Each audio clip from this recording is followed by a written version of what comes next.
श्रीरामचंद्रांनी आपल्या वनवासाच्या काळात वास्तव्य केलेल्या नाशिकमधल्या पंचवटीपासून अयोध्येपर्यंत या कर्मभूमी ते जन्मभूमी अशा 1400 किलोमीटरच्या सायकल मोहिमेला आज आरंभ झाला।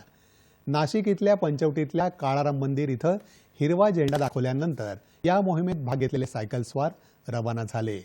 या मोहिमेमध्ये 88 सायकलपटू सहभागी झाले असून त्यामध्ये 12 महिला आहेत। तसंच 77 वर्षीय सायकलपटू बाजीराव कानवडे आणि त्यांची 70 वर्षांची पत्नी देखील सहभागी झाले आहेत।